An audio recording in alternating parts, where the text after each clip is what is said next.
Kuku Raadios välja öeldud seisukohad ei pea ühtima Kuku Raadio seisukohtadega. Te kuulate Kuku Raadiot.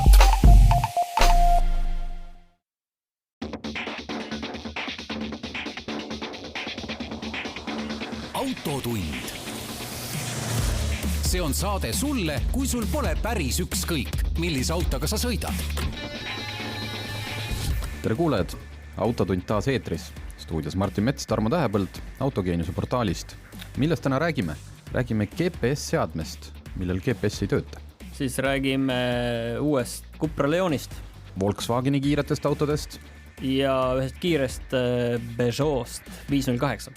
Ja siis... Sa oled sina kirjutanud siia, et see on kiire, et pärast saame teada, mis see tähendab. Ja siis üks mitte nii väga kiire Dacia. Ja siis Honda elektriauto, nüüd on ka Eesti hind teada ja ma saan aru, et kas ma saan minna nüüd seda ostma või? Ja, aga kas ma peaksin? Sellest me räägime. Ja seda, kas peaks ostma Porsche Taycani elektriautot, sellest räägime ka, sest me käisime sellega sõitmas. Nii, aga meie iganädalane, mis siis juhtus? Minul juhtus selline soovitus teile. Vaatasin Netflixist ära siis lõpuks sellise saate 10-osalise nagu Hyperdrive. Oled sa kuulnud?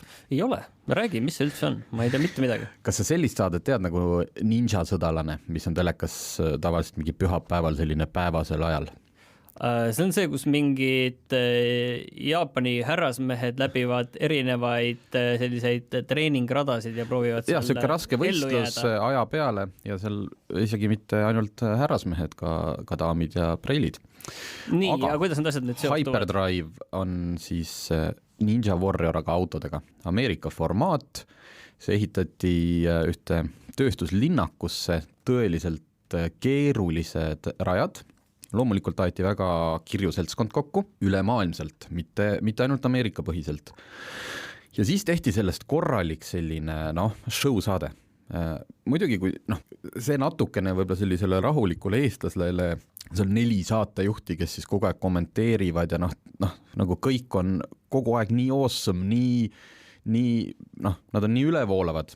Aga tegelikult on seal päris rasked rajad, hästi palju oleneb seal, kui hästi sa driftida oskad, kui täpselt ja lõppkokkuvõttes oli see, ma vaatasin selle 10 osa ikkagi peaaegu järjest ära, sest kuigi ta vahe natukene võib minna selliseks korduvaks seal mõned harjutused, siis nad ikkagi see, et sul tekivad omad sümpaatiad ja tahad teada, kes lõpuks võidab. Nii et keda huvitab selline driftimine, osavussõit, kiirus siis Netflixis Hyperdrive. Üks küsimus selle kohta on, mis kõigi nende selliste tõsielusarjade ja selliste võistlustega on, et kui palju see on selline lavastuslik hullus ja palju on selline, et see on tegelikult ka selline äge võistlus, kus tundub, et see on aus võistlus ja siin ei otsita seda draamat, vaid tahetakse just seda lihtsalt ägedaid autosid ägedates olukordades.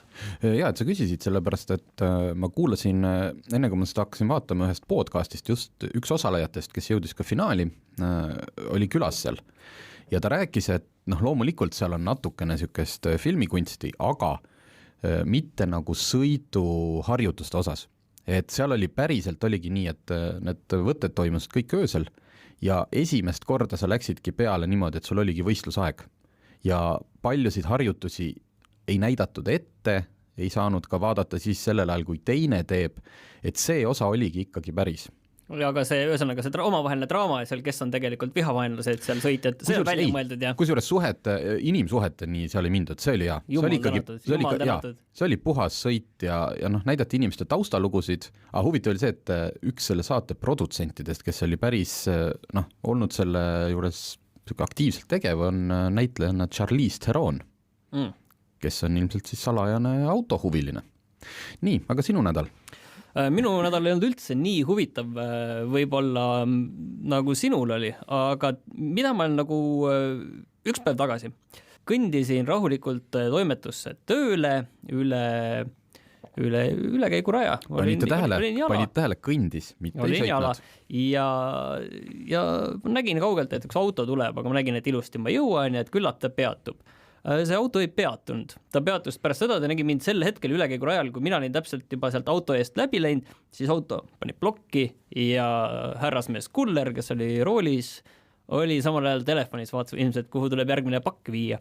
Nii et sellises mõttes väga selline korraks ikka võttis adreka ülesse see olukord, et see ikka pani natuke mõtlema selle peale, et kui palju me oleme reaalselt telefonides, kui on suur 3-realine tee, mis meil siin samas kõrvalt läheb mööda ja inimene on absoluutselt tähele, tunneb ennast niiviisi niivõrd kindlalt ja turvaliselt selle ajal, et vaatabki, et ongi teel ühtegi teist autot polnud, et tee on tühi, ma siis vaatan see, et mis mul on vaja veel siin teha või kes see kirjutas või mis toimub ja eks ma oleks saanud eest ära hüpata muidugi ja ma hüppasingi kokkuvõttes ära, on ju.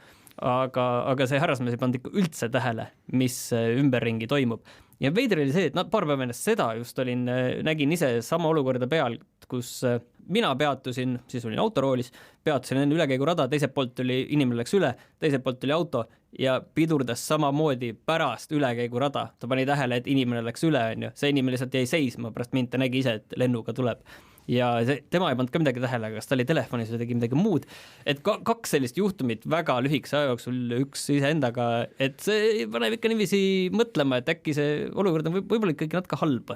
Jah, see on siis meeldetuletus kõigile, et autojuhid, kui sa liigud, kui mitu rida läheb ühes suunas ja su kõrval hakkab teine juht pidurdama, siis äkki on sellel mingi põhjus. Tõenäoliselt on ülekäigurajalt keegi üle minemas, pidurda ka ja jalakäijad, see on see, et ükskõik kui palju teil on õigus ja teil ongi lõpuks õigus sealt üle minna nii, aga olge valmis selleks, et kui üks auto seisab, siis selle tagant võib tulla teine ja rääkige oma lastele. Ja muidu oled selle õigusega, oled lihtsalt jalaluumurdadega haiglas ja siis sellest õigusest ei ole väga palju kasu tegelikult. Et ükskõik, kas see juht on telefonis või ta ei ole, võib-olla ta lihtsalt võib-olla tema ei näe, et seal on ülekäigurada, 100 põhjust. Aga see ongi see, et millal tekib see turvaline hetk nagu telefoni vaatad, et tee on tühi, midagi ei toimu, et see hetk, et ma nüüd korra vaatan siin 3 sekundit, on ju, et täpselt see hetk, et tegelikult sel ajal võivad ka asjad juhtuda. Nii, GPS-seade, mis ei olegi GPS, räägime siis elektriautode toetusest, mis siin väga populaarne oli ja seal oli üks tingimus, et see auto peab sõitma 80 000 kilomeetrit 4 aasta jooksul ja sellest 80% peab olema Eestis. Ja siis tekkis küsimus, kuidas seda jälgitakse? Kas sa tead? Õigemini sina seda tookord uurisid ka. Uurisin. Ma arvan, et GPS-iga on mõistlik jälgida, inimestele see kindlasti ei meeldi, aga ma mäletan, et GPS lubati nendele masinatele peale panna, mis tekitas paraja seaksa. See on nüüd vabatahtlik. Sa võid ka tõestada mingite sõidupäevikute ja asjadega, mis on ilmselt päris tüütu. Sa pead ju iga sõidu kirja panema, isegi kui sa seda kavatsed pärast natukene, läbisõitu sa ei saa võltsida selles mõttes. Aga et käisin Lätis, ei käinud Lätis. Okei, aga saad panna ka GPS-seadme. Minu teada pannakse see tasuta, selle maksab kinni siis äkki Keskkonnainvesteeringute Keskus. Aga et inimestel ei oleks muret sellega, et nende iga liikumist jälgitakse, siis sellel seadmel tegelikult GPS kui selline on välja lülitatud, et ta mõõdab läbisõitu, et see oleks ikkagi ausalt, see 80 tuleks täis, et sa ei saaks seda kuskil kirida maha ja teine ta kuidagi läbi operaatori võtab, mis riigis sa oled, et kas see operaatori võrk vahetus või mitte. Jah, see on selles mõttes lihtne, et võib-olla kui sa käid kuskil Läti piiri ääres, ta võtab ka võib-olla Läti võrgu, aga üldiselt see on niiviisi et kui sa oled Eestis, siis on Eesti mobiilivõrk ja oled välismaal, siis oled roamingus ning selle järgi on selles mõttes hea lihtne võtta, kus sa asud. Et võib-olla see teatud ebamugavustunne säilib, et sul on see mingi asi autos, mis tegelikult äkki ikkagi lülitab ennast sisse ja ikkagi vaatab, kus ma sõidan. Aga samas, kui sul ei ole midagi kurja plaanis, siis on öeldud, et ei, ta ei jälita seda, mis maja ees su auto pargib. Tuleta nüüd mulle meelde, et kui suur oli see auto ostutoetus? 5000 miinus, mis see on siis? Miinus tulumaks? Ei. Käibekas, jah. Aga mul on rumal küsimus, et selleks tuleb need GPS-seadmed, ma saan aru, eraldi spetsiaalselt võeti nendelt see GPS-võimekus maha, see on korralikult bürokraatiat, asjaajamist, kõik see maksab. Kas asi on seda väärt, et me niivõrd palju need lisakulud on seal niivõrd suured ja siis me maksame 5000 eurot ostutoetust? Ma ei tea, mis palju võib selline asi maksta, ma ei olegi küsinud. Kui spetsiaalselt ikka midagi seal nokitsetakse iga seadme kallal. 500 eurot per seade. Vähemalt igale seadmele tuleb see tarkvara peale lasta, ilmselt see tarkvara, lastakse ühe korraga, lastakse igale seadmele peale, kõik need seadmed tuleb osta. Neid autosid mahub sinna toetusel umbes 300, seda vist tõsteti natuke. Ühesõnaga, see tundub mulle nagu selline täiesti ebamõistlik rahakulutus igal juhul küll, et kas peab ikka niiviisi neid asju lahendamaks, kuidagi lihtsamini saaks, ma saan aru, et seal toetusel on omad ranged kriteeriumid, aga kuidagi võiks see ikka mõistlikumalt käia. Vot nii, aga teeme siit väikse pausi ja siis oleme tagasi.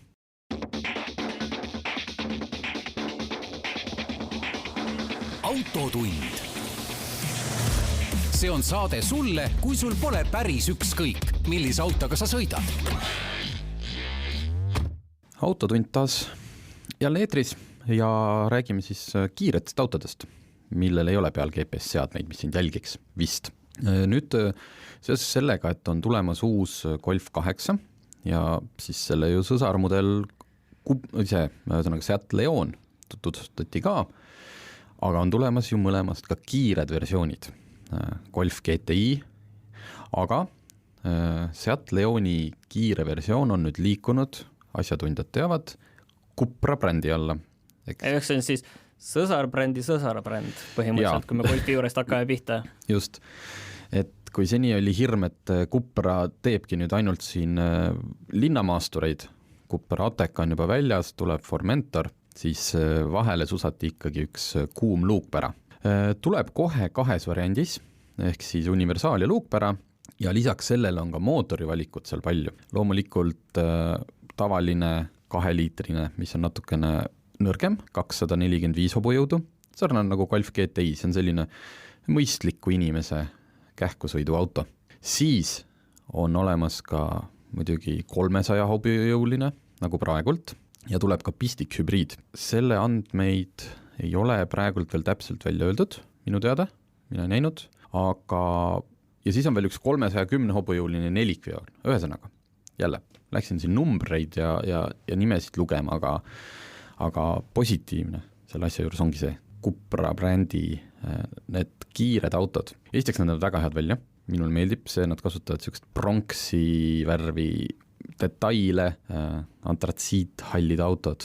Aga nad on odavamad kui need Volkswagenid ka. Just, see on nende juures veel eriti mõnus, et nüüd see, Seat katsetab selle Cupra brändiga, vaatame, kuhu sellega jõutakse. Nii, aga kui sa räägid sellest katsetamisest, siis mul on see küsimus, et kas ma nüüd saan neid Eestist osta ka juba neid linnamaastureid, mis väljas on või ei saa osta? Saab. Ei, Cupra... Kui ma lähen nagu siia, vaatangi Seat.ee lehele, siis ma näen, et siin on need Seati mudelid, siis on eraldi Cupra veebileht, siis ma lähen Cupra veebilehele, siis mul on cupraofficial.ee ja siis on siin müügil Ateca. Tähendab, üks Ateca praegu ongi, ma saan aru. Just. Ühesõnaga, tulevad Eestisse ka? On, täiesti olemas ja soovitame, kuigi pole veel sõitnud. No, väga julge. Nii, aga veel kiireid. Volkswagen, kui siin veel paar nädalat tagasi oli õhus, et nende see ilus kupee sedaan 4-ukseline Arteon, millest muuseas tuleb ka shooting brake ehk siis sportlikum universaalkere, mis on üldse kõige ilusam kereversioon, mis autodel on. See on minu arust. Et see uus Arteon tuleb ka VR6 mootoriga. Volkswageni fännid teavad, aga sisult on selline lihtsalt 6-silindriline võimas 400 hobujõuline versioon. Siis nüüd, ühesõnaga see oli kõlakas. See ei olnud kindlasti Volkswageni ametlik jutt, aga nüüd on teada, et Arteoni kõige kiirem versioon tuleb ikkagi kahjuks 2-liitrine turbo, nagu ta praegult on. No selline üle 300 hobuju, 345 vist oli. Ei, mul on väga hea meel, et on ju, et see Arteoni tüüpi autod on üldse olemas, normaalsed sedaanid, aga mul küsimus, et paar aastat tagasi tegelikult alles Volkswagen tutvustas seda Arteoni, et ega need vist eriti populaarseks saanud ei ole Eestis. Ja? Või üldse, et ega linnapildis nagu neid küll tähele ei pane, et ma mäletan, et nad siin natuke tagasi tulid, neid tutvustati Eestis, näidati, nad pidid olema uhkelt isejuhtivad ja mida kõik oskama, aga nagu inimesed vist väga ei osta neid ikkagi. Jah, ta on ikkagi kallim kui Passat. Vist hinnad hakkavad 40 000. Just, ja kui sa paned sinna varustust ka juurde, siis see läheb ikkagi sinna, ütleme, ma ei teagi, ühesõnaga väga kõrgele, kus siis juba sekkuvad Mersu, BMW, Audi ja siis inimene on ju ikkagi nõrk, ta arvab, et ta ikkagi siis ma juba selle Volkswageniga ei sõida, kuigi seal on selles mõttes ka ju BMW ja Mersu autodes on praegult need 2-liitrised 4-silindrilised, et nagu sul tundub, et sa saad sealt Mersust ja Audist ja BMW-st rohkem ja siis nagu hakkab mõte sinna liikuma. Et Volkswagen üldse, neil oli ju ka, nad tegid selle Phaetoni luksusauto siin 2000-ndate alguse poole, et võistelda Audi A8 ja BMW 7 seeriaga ja tehti natuke aega ja siis võeti tootmisest maha, sest et sama põhjus, et inimene kuidagi käsi ei tõuse kallist Volkswagenit ostma, kuigi ta näeb nendest kõige parem välja. Aga kuidas sa hindad, kas see Arteon siin veel peab meil vastu veel? Ma arvan, et peab, sest et need ühist platvormid, selle jagamine on vist tehtud nii nagu, et see muudab selle uue mudeli tegemise nagu odavamaks. Ja siit jõuamegi edasi Touareg, ka Touaregi R-versioon avalikustati, ehk siis ilmselt see R ei ole ralli, aga nimetagem siis Touaregi ralli versiooniks. Tuleb ja muuseas tuleb, kui peenelt öelda, Porsche mootoriga. No tegelikult on see jällegi siis Volkswageni gruppi ju kuulub ka Porsche ja selle 2,9-liitrine V6, mis on ka Cayenne'is ja Panameras. Ja selle puhul ütles Volkswagen just välja ka, et nad ei eeldagi, et Touareg R saab mingiks väga suureks müügihitiks. 460 hobujõudu, 5 sekundiga 100-ni, tehakse pistik-hübriidina ja kasutatakse seda Porsche mootorit just sellepärast, et saada odavamalt. Et ei ole mõtet hakata ehitama seda Touaregi põhjalikult ümber, mingeid muid asju, näiteks Audi Q8 RS, sellel on seal 48-voldine elektrisüsteem ja ühesõnaga seda kõike ei õnnestu Touaregi mahutada, lihtsalt arhitektuur on selline.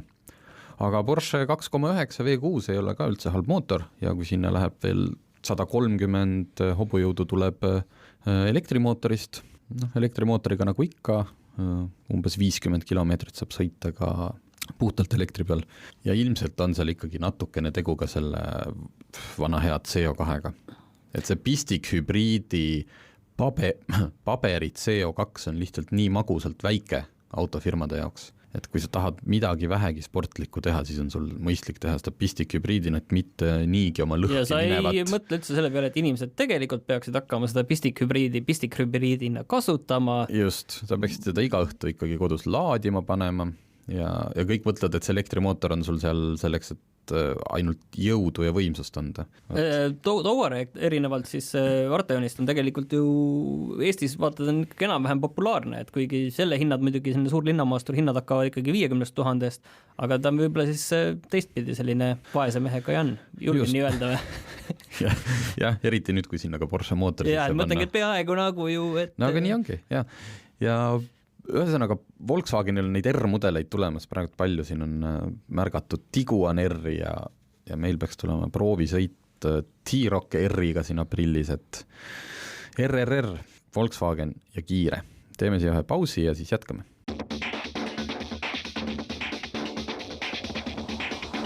Autotund. See on saade sulle, kui sul pole päris ükskõik, millise autoga sa sõidad. Nii, ja veel kiireid autosid, teeme siis täna sellise kiire saate. Peugeot 508 Sport Engineered. Nii, mille poolest on siis parem kui tavaline 508? Miks ma peaksin selle ostma? Sellepärast, et kas seal on elekter ja siis teeb ta sul umbes 350 hobujõudu, mis tähendab seda, see ikkagi Peugeot ei ole ammu nii võimsat autot teinud, kas üldse kunagi seeria tootena. See peaks olema 4,3 sekundit 100-ni, mis tähendab, et ja klassikaline, nagu ma juba Touaregi puhul ütlesin, umbes 50 kilomeetrit puhta elektri peal. Aga see alles kuulutati, ma saan aru välja, et millal see müügile jõuab? Ei, ta tegelikult seda näidati esimest korda juba eelmise aasta Genfi autonäitusel, aga nüüd seal oli ta veel kontseptina ja tootmisküpset autot ei näe selle aasta Genfi autonäitusel, sest Peugeot lihtsalt ei osale seal. Aga peaks kohe, ütleme siis, olema tootmisküps ja millal ta Eestisse jõuab, seda ma ei tea.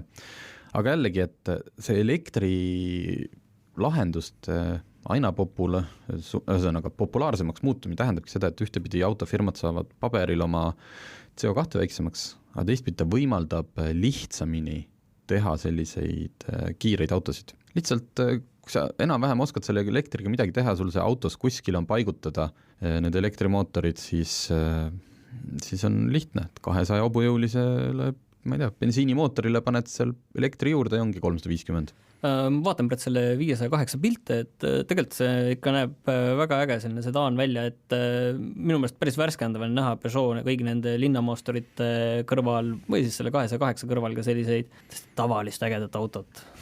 Tavalist sedaani. Tavalist normaalset autot. Ma saan aru, et sulle need kupee sedaanid ikka meeldivad. Absoluutselt. Arteon, Peugeot 508 on ka ju sellise langeva katusjoonega. Nii et kellel on siin isu kiire auto järele, siis tasuks natukene oodata. Nii, aga kaua me selle Dacia elektriautoga peame ootama, et ma saan aru, et nad alles kuulutasid selle välja? Siin on plaan teha ka Dacial oma elektriauto, mis on iseenesest täiesti loogiline.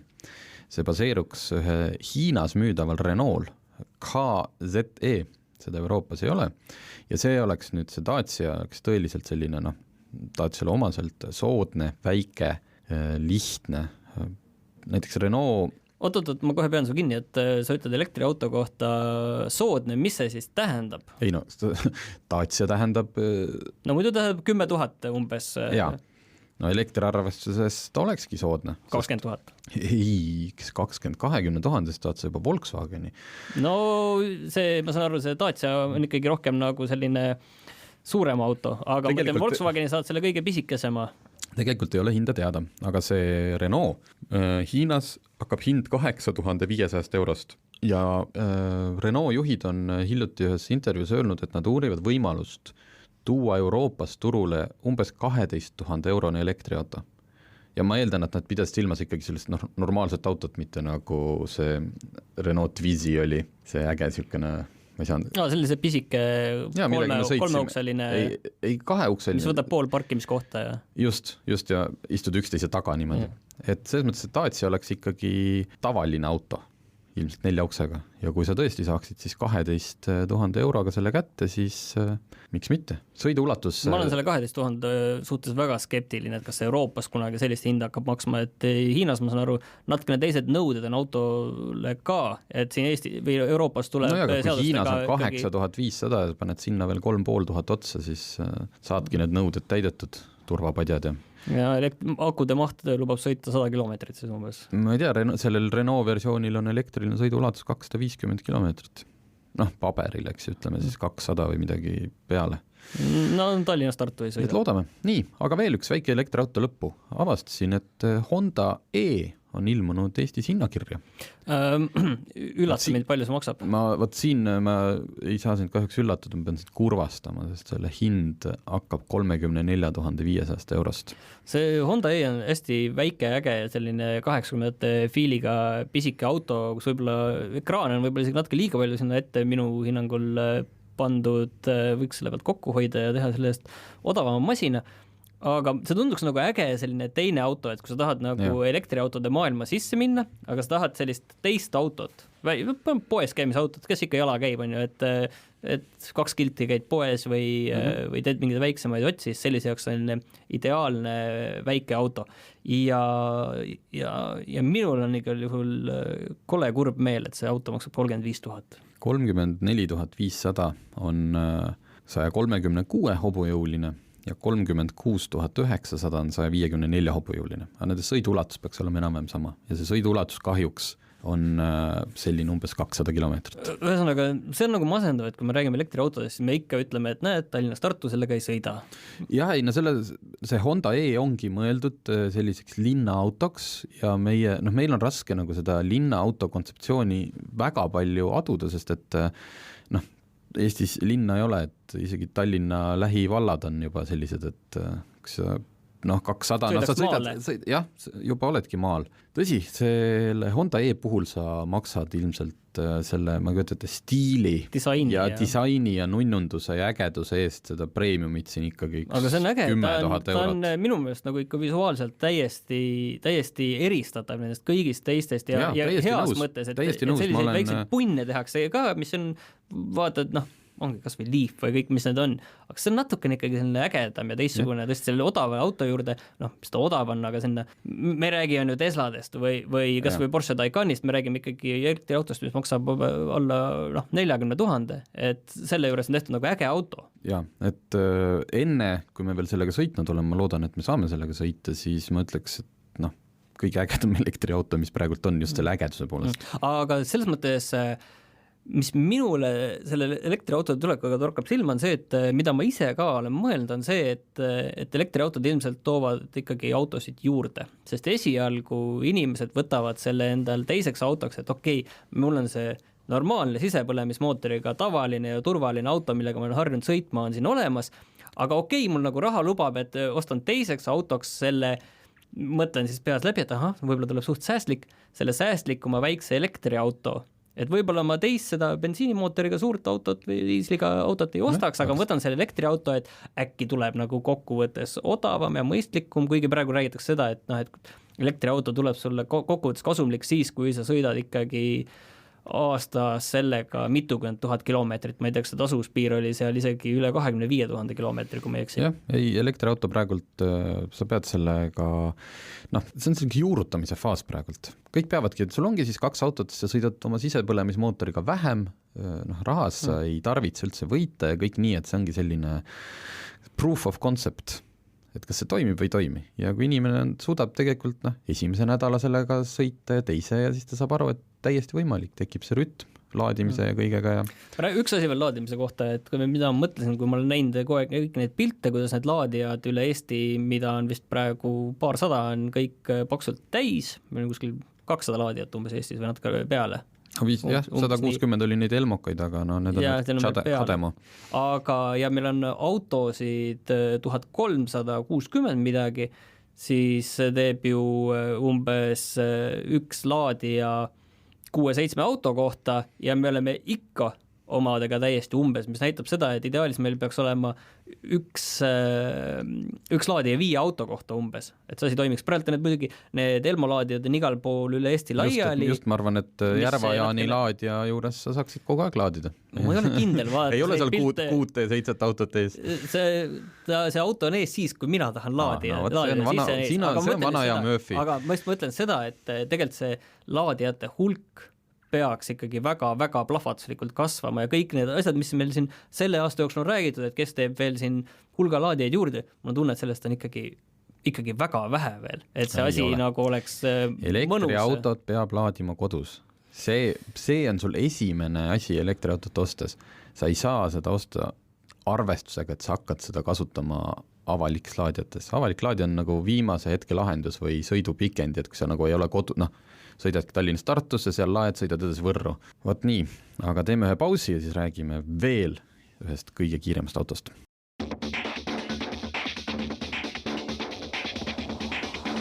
Autotund. See on saade sulle, kui sul pole päris ükskõik, millise autoga sa sõidad. Autotund tagasi. Eelmine nädal kukkus mulle sülle loosiõnn Porsche Taycan Turbo näol. Seda, et meil enda proovisõit on veel ees, aga kutsuti appi ühte teist proovisõitu tegema. Ühesõnaga taheti filmida ja mina siis olin seal selline spetsialist autojuht. Alusta kohe sellest, et kas see on siis kõige ägedam elektriauto praegu, mida sa saad osta või ei ole? Muidugi on. See ilma mingi kahtluseta on tegemist ju 4-aukselise, täiesti mõistliku ruumi mõttes mõistliku autoga, et seal taga on küll 2 kohta, et keskel on niisugune asjade hoidmise sahtlikene. Aga kui ma enda taha istutasin 1,95 või oli 1,92 meesterahva, ta sai seal istuda, selles mõttes ta ütles, et kui ta istub sirge seljaga niimoodi, nagu hästi viisakalt, siis tal olid juuksed laes või ütleme, siis nagu hakkas see langev katusjoon segama. Aga kui siin natukene lösakil lasi, põlveruum seda lubas, siis ta sai seal täiesti sõita. Et see ei ole selline nagu sportautodes, et veits kitsas, täiesti normaalne. Ma mäletan, ma käisin ühel Taycani esitlusel mõned kuud tagasi ja siis seal räägiti, et neil olid raske otsustamise koht oli neil, et selle auto disainimisel. Teatavasti elektriautodel on siis auto põhi on sisuliselt kaetud akudega ja Taycani nad oleks võinud neid akusid sisse laduda veel, aga nad sinna esiistme taha jätsid meelega ühe augu, kuhu põhimõtteliselt käivad siis tagareas istujate jalad. Et nad oleks võinud sellega täis panna, aga selle jaoks, et see 1,90 m inimene sinna taha normaalselt ära mahuks, nad ohverdasid natuke seda läbisõitu, mugavuse ja sellised, see oleks nagu päris auto, selle mõistlikkuse kasuks nad ohverdasid seda. No mõtle, et Taycan võiks olla selline auto, et kuna see oli turbo, see on see keskmine mudel, mille hind hakkab 152 000 vist, see, millega mina sõitsin koos varustusega, oli kokku 177 000, et Taycan võiks äkki olla see auto, mida sul on eks kodus üks, mis tähendab seda, et siis sul peab ikkagi sinna tõenäoliselt mahtuma inimesi sagedamini, kui lihtsalt see üks kord, kui on vaja kedagi kaasa võtta. Kui kiire ta siis oli? Jah, oli küll, et sellega siin, raske olekski siin pikalt rääkida, et need turbo kiirendab paberite järgi 0-100 3,2 sekundiga. Kes automaailmas natuke rohkem kursis on, siis on see superautode tase. Et kõige kiirem auto siiani mina olen sõitnud oli Porsche Turbo 911 Turbo S Pärnu ringrajal ja meile demonstreeriti seal seda launch kontrolli. See, mis aitab sul kohalt võimalikult kiiresti startida, nii et sa ei pea ise seal mingi sidurite ja asjadega mässama, oli 2,8 sekundit 100. Ja see turbo teeb põhimõtteliselt sama asja lihtsalt elektrimootoritega. Jõhker. Aga on siis, selg on istme küljes kinni? Jah, on küll ja sellest on ka ju kiirem versioon Turbo S, mida me loodame ka testida, mille kiirendus ametlik on 2,8, aga teada on, et Porsche räägib oma numbreid alati selles mõttes kliendi kasuks suuremaks. Pidame seda, et kui sa selle auto ostad, sul on seal lubatud 2,8 näiteks 0-100 ja siis sa lähed ja hakkad sellega kuskil lennuväljal niimoodi proovima, siis tõenäoliselt saad kätte 2,6. Minu arust ma nägin, keegi kuskil ka suutis 2,4 kätte saada. Väga hea, et sa ütlesid selle sõnapaari, et kliendi kasuks on ju, et see on umbes sama, nagu alati valesti öeldakse seda, et see spidomeeter näitab sinu kasuks, tegelikult ei näita sinu kasuks, näitab sinu vastu, kui ta näitab valesti. No siis see on hea tunne, sa saad, see on ju nagu nii, see kiirendusaeg on selline, kuidas ma ütlen, müügiargument. Ja siis, kui klient avastab, et sai veel parema tulemust, ta on rõõmus, sest ta tunneb ennast hästi osavana ja ta auto on parem, kui ta tegelikult arvas. Aga kui ma nüüd niisama sõidan Viimsist kesklinna piima ostma, et on siis sellisel juhul on ka sellest kiirendusest kuidagi reaalselt nagu kasu või saan seda nautida? Kiirendust saab nautida siis, kui sa naudid kiirendamist. Kui see sul ajab südame pahaks, milleni kohe jõuame, või sa ei saa aru, miks niisugust totrust peab tegema, siis igal juhul, tegelikult on kõige mõistlikum nendest Taycanidest on 4S. See on see kõige nii-öelda soodsam, mis hakkab 105 000, mille kiirendus on ka 4 sekundit 100, nii et sa saad kõik sealt kätte lihtsalt palju odavamalt. Aga igapäevaseks sõiduks, nüüd mul läheb raskeks, sellepärast, et ma ootsin väga selle Taycaniga sõitu. Ma arvasin, et see on nagu maailma muutev kogemus, sest kõik kiidavad seda, aga mul on selline tunne, et selle maailma muutva kogemuse jaoks ma tahaksin selle autoga ikkagi sõita ringrajal. Sest et tavaliikluses üks elektriauto, isegi kui ma sealt foori tagant panen esimesena minema ja siis kuskil Tallinn-Narva maanteel teen ka... Järgmise foori taga saad esimesena pidurdada. Just, seda 0-100 kiirendust ja teen selle ära. Aga mitte midagi muud seal enam ei ole. Ma saan ühest nupust sisse lülitada mingi heli. Selles mõttes ta ei ole päris selline, et ta nüüd mängib mulle mingit võlts V8 salongi, vaid tal nagu välismeedias podcastis niimoodi Jetsonite auto. Oli kunagi üks multikas mingist tuleviku perekonnast. Nende auto tegi täpselt sellist häält, nagu Taycan teeb. Oota, aga räägime sellest helist, mis see heli nüüd on? Ei, see ongi, et sa saad selle sisse lülitada, siis ma ei hakka siin mina saan aru, et see on ikkagi see õige heli on seal kuidagi võimendatud niiviisi natukene, võib-olla jah, et selle elektrimootori heli on kuidagi võimendatud, et see elektrimootori ta muidu ei tee mingit erilist häält, aga lihtsalt kui seda võimendada, siis tal ikka mingi kiunumise võtab ülesse, et saaksid tunde kätte, et see nüüd ikka läheb.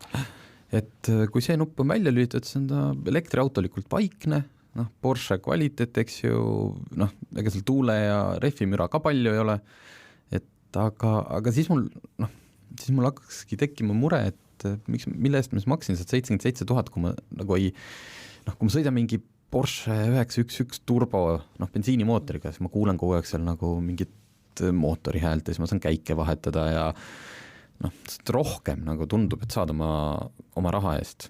Ja siis ma sellega sõitsin ja mõtlesin kogu aeg, et ma tahaks nüüd midagi põnevat. Midagi teha või? Midagi teha tahaks. Vaatad neid ekraane, tal on see, mis rooli taga, see on näidikute plokk on selline nõgus, nagu need moodsad telekad. Kõik igasugused vidinad ja lisad on tal olemas ja ühesõnaga, ma nüüd ei tea. Ma ei tea, mida sellest autost arvata. Ma ei saa öelda, et tegemist on superautoga. Igas mõttes. Oma kiiruse, välimus oli väga äge, see mulle meeldis, see tõesti näeb kihvt välja. Eriti siuke valges, on tal need spetsiaalsed Taycanile mõeldud väljed, 21 tolli, lisavarustus, 3260 €. Aga jah, ma ei tea nüüd, on sul mõni küsimus selle auto kohta? Ma nii arvasin, et kui ma nüüd tulen selle Taycani jutuga siia stuudiosse ja siis hakkan rääkima ja kõik on kadedad, et ma selleks autoga sõita sain. Aga ma vist ei suuda seda kuidagi edasi anda.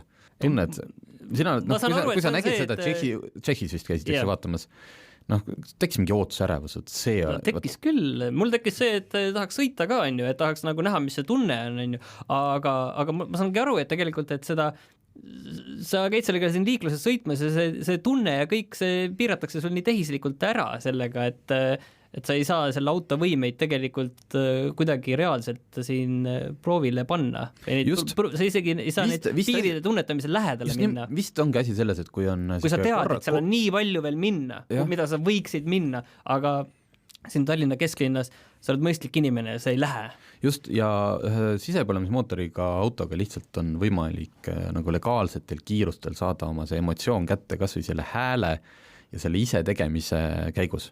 Aga kuna sa Taycaniga pole seal häält, seal ei ole neid vibratsioone, mürinaid, raginaid, praginaid ja kolkse, siis sellisel legaalsel tänava ja maantee kiirusel nagu ei teki emotsiooni.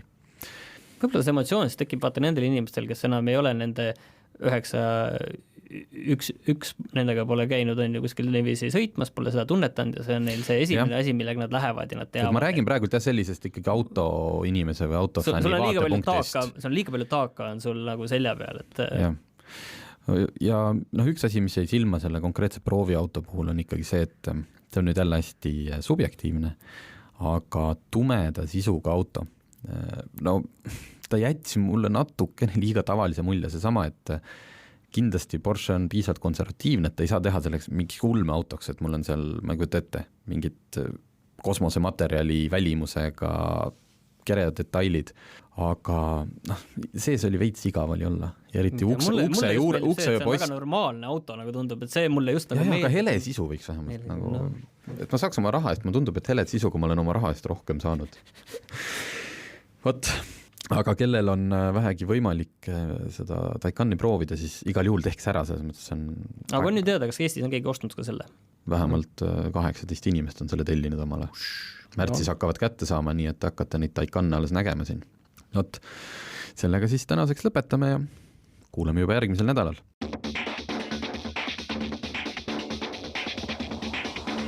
Autotund. See on saade sulle, kui sul pole päris ükskõik, millise autoga sa sõidad.